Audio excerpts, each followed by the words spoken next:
الحمد لمن قدر خيرا وخبالا الحمد لمن قدر خيرا وخبالا والشكر لمن صور حسنا وجمالا والشكر لمن صور حسنا وجمالا فرد صمد عن صفة الخلق بريء رب أزلي خلق الخلق كمالا لا ضد ولا ند ولا حد لمولا لا ضد ولا ند ولا حد لمولا الآن كما كان ولم يلق زوالا الآن كما كان ولم يلق زوالا একটু জোরে সুরে কোন আল্লাহু আকবার আর একটু জোরে কোন আল্লাহু আকবার। আল্লাহ বলেন যদি চার শ্রেণী জমিনে না থাকতো আমি আল্লাহ আসমানকে লোহা বানিয়ে দিতাম। লাজআলতুস সামাআ হাদিদা ওয়াল আরদা খাফসাফা ওয়াত তুরাবা রামাদা, জমিনকে আমি তামা বানিয়ে দিতাম, তামা। ওয়ামা আম্বাতু মিনাল আরদি নাবাতা ওয়ামা আনজালতু মিনাস সামাই কাতরা, এক পুরা রহমতের বৃষ্টি জমিনে আমি ফলাইতাম না। ওয়ামা আম্বাতু মিনাল আরদি নাবাতা, একটা শস্যের দানা উঠতে দিতাম না। বাল আনজালতু আলাইকুমুল আযাবা সাফা, বরং পরপর জমিনে শুধু গজব আর গজব নাযিল হইতো। রহমত আল্লাহ পাকের আদালতের ফাইলে গিয়া মা বাবার চোখের পানির ফোঁটা জমা হয়, আদালতের ফাইলে জমা হয়ে যায়। কোন সন্তান বাপ মার মামলা থাকলে জান্নাত পাবে না, কোন সন্তান বাপ মার মামলা থাকলে জান্নাত পাবে না, জান্নাত পাবে না। নবী বলেন সালাসাতুন قد حرم الله عليهم الجنة مدمن الخمر والعاق والديوس الذي يقر في أهله الخبث, তিন ব্যক্তির জন্য জান্নাত হারাম। এক ব্যক্তি হলো মদখোর, নেশাখোর, গাঞ্জাখোর। এই গাঞ্জা নেশা তওবা করে না ছাড়া পর্যন্ত জীবনে কোনোদিন জান্নাত পাবে না। মরার পরে আল্লাহ তারে জান্নাত দিবে না তওবা করে যদি সে নেশা না ছাড়ি। দুই নাম্বার হলো ওয়াল আক, মা বাবারে যে সন্তান কষ্ট দেয়, মার সাথে চোখ লাঙ্গায় কথা কয়, বাবার সাথে চোখ লাল করে কথা কয়, বাবার কলিজায় ব্যথা লাগে, বাবা কষ্ট পায় কিন্তু জবাব দেয় না। কারণ আজকে বাবার শরীর দুর্বল, বাবা জবাব দেয় না। বাবা তখন কষ্ট করে বাজান রে, একদিন তুমি ছোট্ট ছিলা, কত আবদার তুমি আমাকে করেছো, রিকশায় নিয়ে নিয়ে তোমাকে বাজারে বাজারে ঘুরছি, শহরে শহরে ঘুরছি, কত আবদার তুমি আমাকে করেছ, কোনদিন বাবা রাগ করি নাই, তোমাকে ধমক দেই নাই, রিকশা থেকে ফালায়া দেই নাই, তোমাকে আদর করে করে বুঝায় অন্যদিকে মন ঘুরায় দিছি। আজকে বাবা হয়তো একটা জিনিস তোমার কাছে চাইলাম, তুমি আমাকে ধমক দিয়ে বসলে। শীতের দিনে কমলা নিয়া বউ বাচ্চা নিয়া খাও, কমলার গ্রানটা বাবার নাকে যায় লাগে, মা নাকে যায় লাগে, অথচ মারে কমলাটা দিলা না। বুড়া মা চোখ থেকে পানিটা ফেলায় কই, মালিক জীবনে কোনোদিন নিজে আগে কমলা খাই নাই। আমার সন্তান যখন ছোট্ট ছিল তার আব্বা যখন কমলা নিয়ে আসতেন, কমলাটা সুলাইয়া সুলাইয়া আমি আমার সন্তানের মুখে আগে দিতাম। আজকে আমার সন্তান বিবি বাচ্চা নিয়ে, বউ বাচ্চা নিয়ে কমলা খায়, আমি মারে একটা কমলা দিল না, কমলার গ্রানটা আমার নাকে যায় লাগলো। যদি এক পুরা চোখের পানি মাটিতে পইরা যায় রে যুবক, তোমার জিন্দেগি বরবাদ, আখিরাত বরবাদ। আল্লাহর আদালতের ফাইলে গিয়ে তোমার বিরুদ্ধে মামলা জমা হয়ে যাবে। এ যুবক, এজন্য মারে বাবারে কান্দায় তুমি রাতে ঘুমায়ো না। মায়ার নবী কই, মান আসবাহা মুতিয়ান লিল্লাহি ফি ওয়ালিদাইহি আসবাহা লাহু বাবান মাফতুহান মিনাল জান্নাহ। রাতের বেলা কোন সন্তান যদি মারে বাবারে খুশ কইরা ঘুমায়, একটু খুশ কইরা ঘুমায়, মারে একটু আনন্দ দেয়, বাবার একটু খুশি করে ঘুমায়, সকাল হওয়া মাত্রই আল্লাহ তার জন্য জান্নাতের দুইটা দরজা খুলে দেয়। ومن أصبح عاصيا لله في والديه أصبح له بابان مفتوحان من النار। আর যদি কোন সন্তান মারে বাবারে কষ্ট দিয়ে রাতে ঘুমায়, দিনে এমন কথা কইছি বাবার কলিজায় লাগছে, মারে এমন কথা কইছে মার কলিজায় যায় লাগছে, রাতের বেলা মা ঘুমায় না, শুধু বালিশের মধ্যে মাথা রেখে চোখের পানি ধরে কান্দে, বাবা এদিক সেদিক শুধু ছটফট করে, মা বাবারে সান্ত্বনা দেয়, বাবা মারে সান্ত্বনা দেয়। আমরা বুড়া হয়ে গেছি, আর এখন কি করব, কয়দিনই বা দুনিয়ার বাঁচবো, রাখো আর মনে কষ্ট নিও না।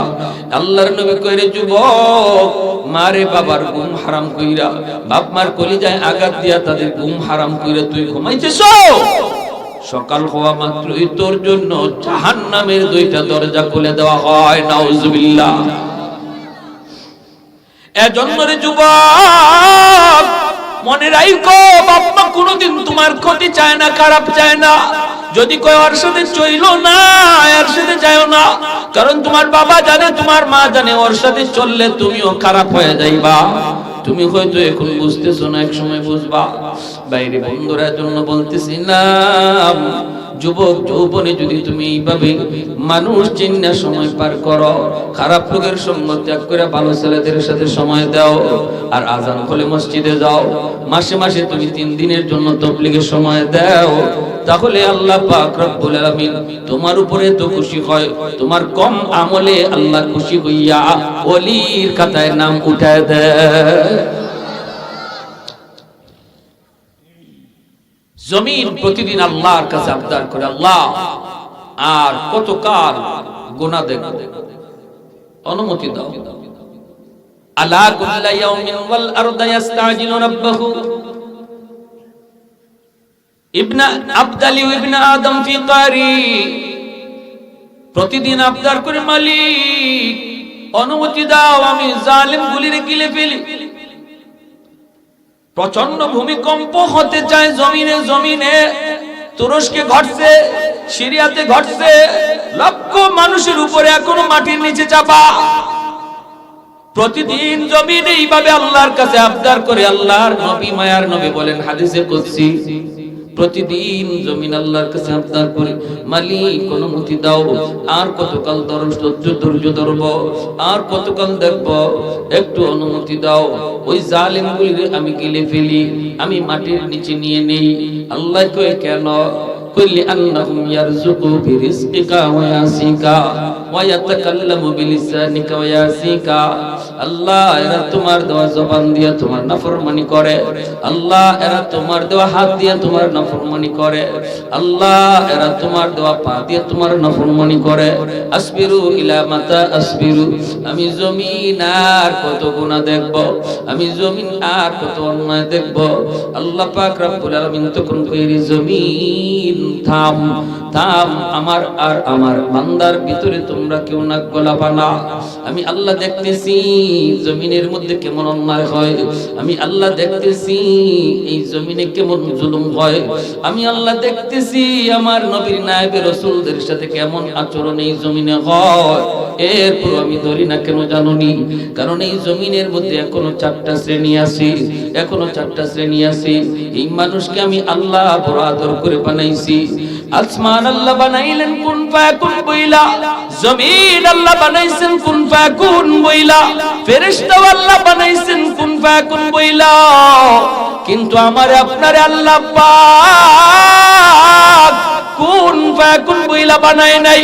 খালাকতু বিয়াদাইয়া, আল্লাহ বলে আমি আমার নিজের হাত দিয়া মানুষ বানাইছি। কারণ এই মানুষের চেহারার মধ্যে এত দামি কপাল, ওই কপাল দিয়া বান্দা আমার কদমে সেজদা দিবে। এই কপাল ফেরেশতাদের হাতে বানাইলে হয় না, এই কপাল কোন ফায়াকুন বলল হয় না। এই কপালটা আমি আল্লাহ আমার নিজের হাতে বানাইছি। এত দামি কপাল, এত দামি কপাল, যেই কপাল আমার কুদরতি কদমে ঝুঁকবে। এ জমিনে ফেরেশতারা, এই নদী, সাগর, মহাসাগর, তোমরা আমার আর আমার বান্দার ভিতরে কেউ নাক গলাইবা না। এখনো জমিনের মধ্যে আরেকটা শ্রেণী আছে লাউলা মাশাইখ রুকা ওয়াশবাবু খুশা ওয়াল আতফালু রুদ্দা ওয়াল আনআমু রুদ্দা লাজআলতুস সামাআ হাদিদা ওয়াল আরদা খাফসাফা ওয়াত তুরাবা রামাদা ওয়ামা আনজালতু মিনাস সামাই কাতরা ওয়ামা আনবাতু মিনাল আরদি নাবাতা বাল আনজালতু আলাইকুমুল আযাবা সাব্বা। আল্লাহ পাক বলেন এখনো জমিনের মধ্যে আমার কিছু বৃদ্ধ বান্দা বান্দি আছে, এই বৃদ্ধ বান্দা বান্দিগুলি কোমরে তার ব্যথা, হাঁটুতে তার ব্যথা, ঠিক মতো আমি আল্লাহর কুদরতি কদমে সেজদা দিতে পারে না রে, তার গায়ে শক্তি নাই, কিন্তু এরপর কষ্ট করে আমার কদমে সেজদা দেয়। টুক টুক টুক টুক করে করে আমি আল্লাহর মসজিদে হাজির, আমার ঘর মসজিদে হাজির হয়ে যায়। আমার ওই বান্দা বান্দিগুলি কষ্ট করে করে যখন আমার কদমে সেজদা দেয়, তাদের ওই সেজদার দিকে তাকাইলে এই জমিনের প্রতি আমি আল্লাহর মায়া লেগে যায়।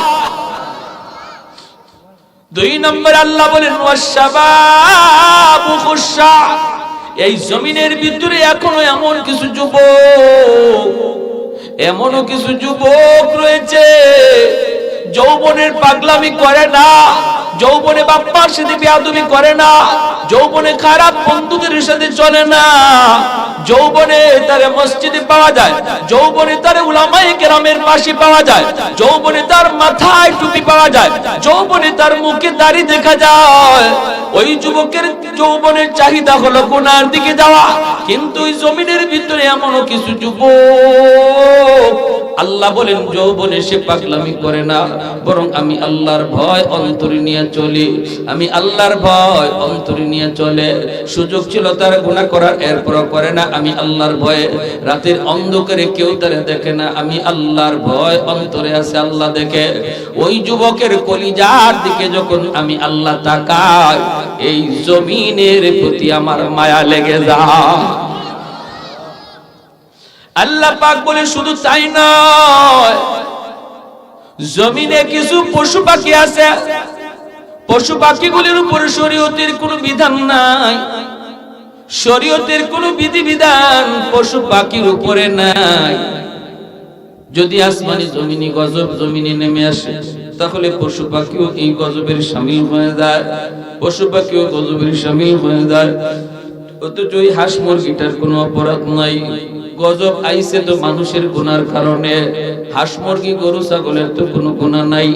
ওই হাঁস মুরগি গরু ছাগল পশু পাখিগুলি যখন গজবের শিকার হয়ে কান্না করে, ওদের দিকে তাকাইলো জমিনের প্রতি আমি আল্লাহর মায়া লেগে যায়। ওয়াল আতফালু রুদ্দা, 4 নম্বরে আল্লাহ পাক বলেন প্রতিটা ঘরে ঘরে কিছু শিশু বাচ্চা আছে, শিশু বাচ্চাগুলি আছে, এদের উপরে শরীয়তের কোনো বিধিবিধান নাই। শিশু বাচ্চাদের উপরে জায়েজ না জায়েজ, হারাম হারামের কোনো, হালাল হারামের কোনো বিধিবিধান নাই। নামাজ রোজার কোনো বিধিবিধান শিশু বাচ্চাটার উপরে নাই। যদি তার বাপের গুনার কারণে, তার মায়ের গুনার কারণে জমিনে আমি আল্লাহ গজব দেই, এই জমিন যদি আমি আল্লাহ এদের বাপ মার কারণে গজব দেই, তাহলে এই বাচ্চাটাও গজবের শামিল হয়ে যায়, এই বাচ্চাটাও গজবের শিকার হয়ে যায়। অথচ বাচ্চাটার তো কোনো গুনাহ নাই, কোনো অপরাধ নাই। ওই বাচ্চাটার মুখের দিকে তাকাইলে জমিনের প্রতি আমি আল্লাহর মায়া লেগে যায়। আরেকটু জোরে কন্যা সুবহানাল্লাহ।